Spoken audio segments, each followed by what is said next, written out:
And so ayan na nga mga kadribol, Coach Steve Kerr sumasakit ang ulo ngayong magbabalik na sa paglalaro ang dalawa niyang sentro sa katauhan ni Al Horford at Kristaps Porzingis.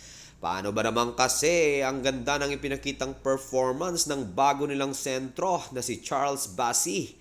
Nag-a-average lang naman siya ng 10.3 points and 9.7 rebounds in 22.3 minutes across his first 3 games.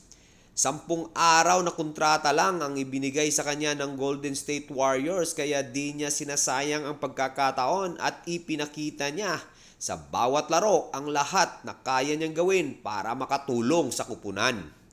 May tangkad na 6'10 si Bassey at very athletic.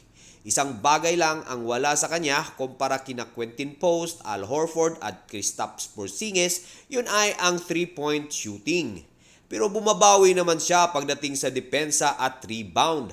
Bagay na hindi mo masyadong makikita kina Quentin Post, Horford at Porzingis. Ngayon, sumasakit na talaga ang ulo ng coaching staff ng Golden State Warriors kung paano nila i-manage ang playing time ng mga sentro nila.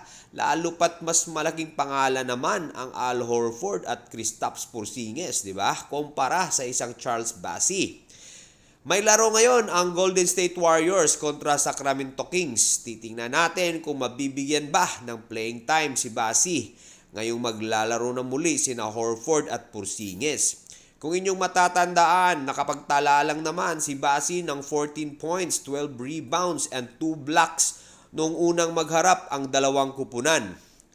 Hanggang dito na lang mga kadribol at ako'y manunood pa sa labang Golden State Warriors kontra Sacramento Kings.